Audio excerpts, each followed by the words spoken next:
Quick Tip Tuesday this week, we talked about the importance of spine flexion and extension, specifically relating to getting back into horizontal shoulder abduction or scap retraction during the throwing motion. So post last week I talked about with one of our guys how much better his shoulder horizontal abduction has gotten recently, and how that relates and kind of the numbers we want to see when we're running like a biomechanical evaluation like pitch AI or something of that sort, and where we want guys, and how we often skip forward to either just trying to get the motion, the scap retraction motion down, or we worry about thoracic rotation without worrying about flexion extension, when that should be the first piece that we get, because that will knock over the most dominoes and help more with both those things. So one thing that we like, it's a very constrained exercise, and we like to prescribe that for guys that either have trouble feeling their body in space or doing some stuff on their own, distance training, or just want to give them some homework to do so that they can do it right and get the most out of it.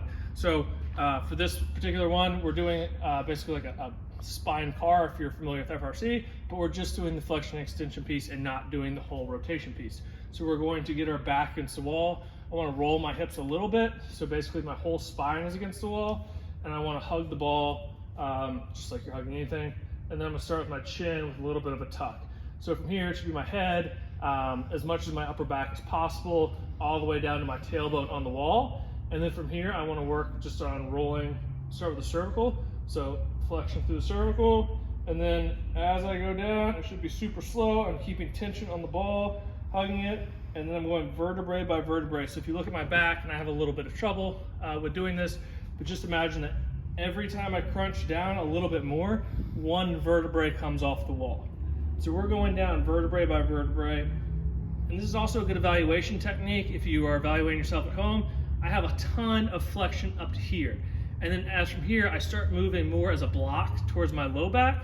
So it's like my lower thoracic or my upper lumbar spine starts moving as a block. And so it's really hard for me at like this point to roll down individually without a lot of my back coming off the wall. I'm gonna do the best that I can.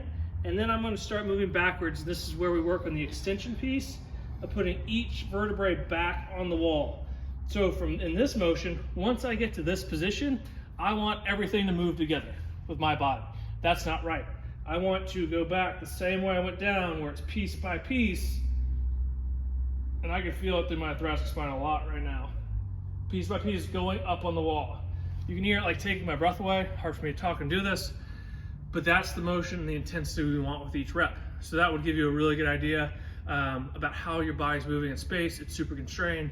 It's a really good place to start at home. The other exercise we're doing was just a cat camel.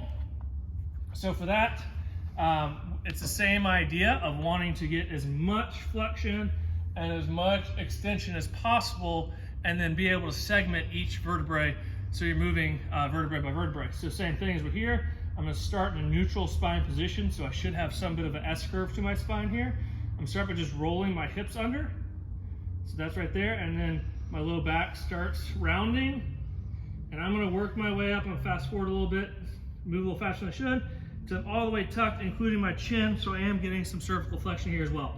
From this position, I'm going to hold here, and I'm going to start reversing. So I want from here up to be still, and just my tailbone roll under. And then I'm going to start working up my back as I go into extension. One of the common mistakes we see here is as soon as we start going into extension, the area between your shoulder blades really collapses down towards the ground, and I end up like this as I'm trying to work my low back. So we want to feel like we're pushing our chest up through the ceiling as much as we can here until I get to that portion. So again, not good extension, so excuse the lack of doing this exercise properly. As I get here, now I'm going to start arching my upper back and trying to look up towards the ceiling. So my thoracic spine is more flat. We want more of an arch in that, and that's one place that's going to be a big emphasis in my program that I would look at, and that's another way to just kind of evaluate people through movement.